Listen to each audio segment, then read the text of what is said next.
అందరికీ నమస్కారం. నేను మీ కిరా కార్పేని. కొద్ది రోజుల క్రితం సిబిఐ సిట్ సుప్రీంకోర్టుకి 600 పేజీల ఛార్జ్ షీట్ అందివ్వడం జరిగింది. అందులో ఆశ్చర్యపోయేవి, బాధపడేవి, భయపడేటువంటి విషయాలు బయటపడ్డాయి. అందులో ప్రాముఖ్యంగా 0.1% కూడా నెయ్యిలో పాల పదార్థం వాడలేదు, రసాయనాలతో కూడినటువంటి నెయ్యిని మాత్రమే లడ్డూ ప్రసాదంలో వాడారని నిగ్గు తేల్చింది సిబిఐ సిట్తో పాటు సుప్రీంకోర్టుకు సంబంధించినటువంటి జడ్జిలు కూడా. ఇది అబద్ధం కాదు కదా. సిబిఐ సిట్ ఇచ్చినటువంటి ఛార్జ్ షీట్లో ఆధారాలతో కూడినటువంటి విషయం. సో నిజమే కాబట్టి జనాలకు తెలియాలి అనే ఉద్దేశంతో పెడితే మరి అంబటి రాంబాబు ఆగతాడా? రానున్న రోజుల్లో 5 సంవత్సరాలు మంత్రి పదవి కావాలి, అన్న దృష్టిలో పడాలి, అన్న సృష్టిలో పడాలి, మరి నేను కూడా ఎదగాలి, ఇలాంటి మంచి సన్నివేశం, మంచి సమావేశం ఉరికెత్తుకుంటూ పోయి అక్కడగాన ఏదో ఒకటి చేసేస్తే మనం జీవితంలో స్థిరపడిపోవచ్చు అనుకున్నటువంటి అంబటి రాంబాబు ఆలోచనలో ఎంత దిగజారిపోయాడో ఇప్పుడు నేను మీకు చూపిస్తాను.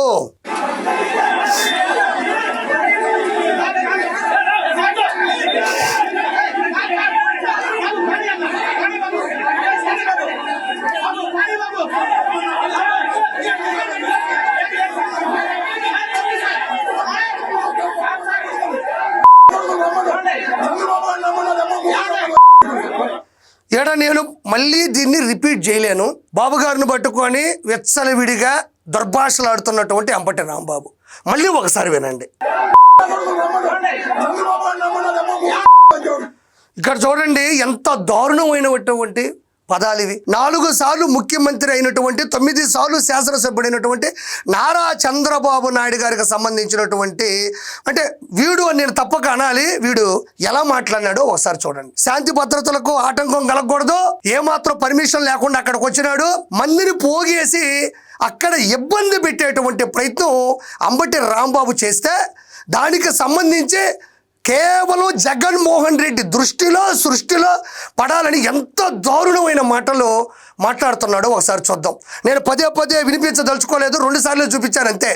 నేను ఇక్కడ ప్రజలను అడిగేది చిన్న విషయం. అంబటి రాంబాబుని కానీ జగన్మోహన్ రెడ్డిని కానీ ఖచ్చితంగా ఇది మోటివేషనే. ఇంత చిన్న విషయానికి ఇంతంత పెద్ద మాటలు, అహంకారంతో కూడిన లంకార సంబోధనలు, అహంకారంతో కూడినటువంటి లంకార సంబోధనలు, ఎంత దారుణమైనటువంటి మాటలు ఇవి. ఎవరైనా ఇవి వింటే జీర్ణించుకోగలరా? నేను ఒకటే జగన్మోహన్ రెడ్డిని స్ట్రైట్గా ప్రశ్నిస్తా ఉండా. సమయంను పాటించాలి. ఏ నాయకుడికైనా సమయం ఉండాలి. సభ్య సమాజంలో ప్రతి ఒక్కరికి అగ్రెసివ్గా మాట్లాడచ్చు, దూకుడు స్వభావంతో మాట్లాడచ్చు, అర్థమయ్యేలా మాట్లాడచ్చు, ప్రజలని చైతన్యవంతంగా తయారు చేయడం మాట్లాడచ్చు, కానీ ఇంత అడ్డగోలుగా మాట్లాడకూడదు.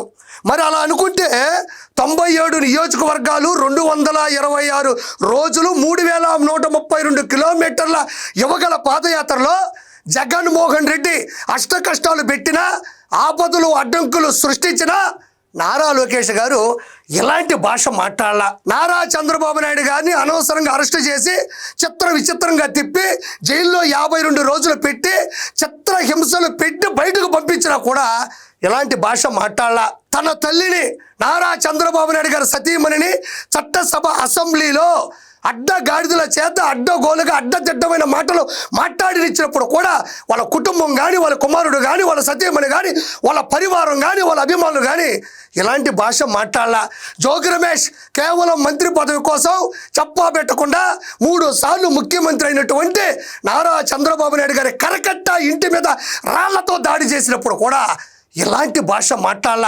పవన్ కళ్యాణ్ గారికి సంబంధించిన కార్యకర్తలు జెండా కూలీలు నిలబడ్డ 2 చోట్ల ఓడిపోయాడు, 3 పెళ్లిళ్ళు అని నొక్కి విక్కరించినా కూడా ఇలాంటి భాష మాట్లాడాల. వీడికి ఎందుకు వచ్చింది ఇంత దమ్ము? వీడికి ఎందుకు వచ్చింది ఇంత ధైర్యం? ఎవడి దృష్టిలో పడడానికి, ఏ మంత్రి పదవి అనుభవించడానికి?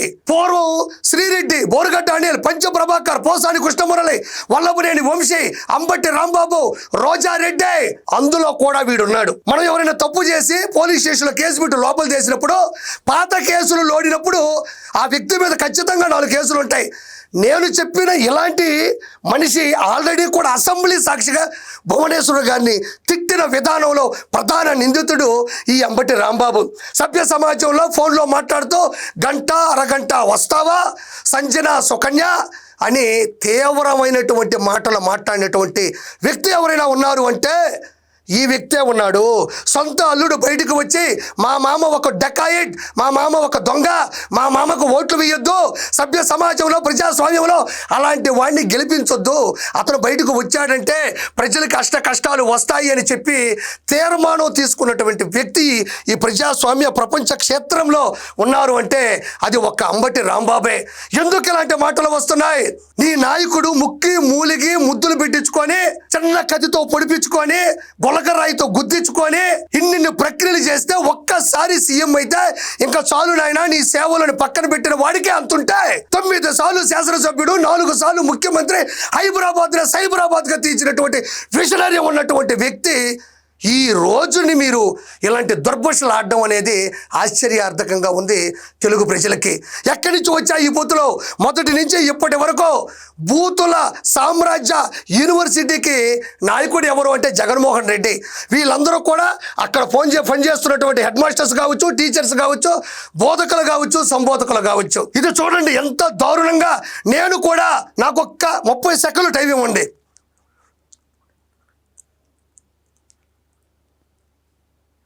నేను తిట్టా, బండ బూతులు తిట్టా, భయంకరంగా తిట్టా, నాలో నేను తిట్టుకున్నా. ఎందుకంటే సభ్య సమాజంలో ప్రజాస్వామ్యంలో ఒక టీడీపీ కార్యకర్తగా ఉన్నా నా నాయకుడిని పట్టుకొని నువ్వు నీచంగా మాట్లాడినా కూడా నేను మనసులోనే అనుకున్నాను. కానీ నీకు వినబడిందా? ప్రజలకు వినబడిందా? నేను వినబడేలా మాట్లాడినావు. నాలో నేను అనుకున్నా, నువ్వు కూడా అలానే ఉండాలా. అలా ఉండేవో నువ్వు. అయితే ఈయన విధానం చూడండి. ఈయన అగ్రెసివ్, ఈయన దూకుడు స్వభావం, అన్న కోసం చేయబోతున్నటువంటి విధ్వంసం, అమాయకుడి ఆయన మీద మొత్తం జులుం ప్రకటిస్తున్నారంటే ఒకసారి చూడండి. ఇట్లా ఇక్కడ చూడండి, ఇదిగో ప్రజలారా ఇక్కడ చూడండి.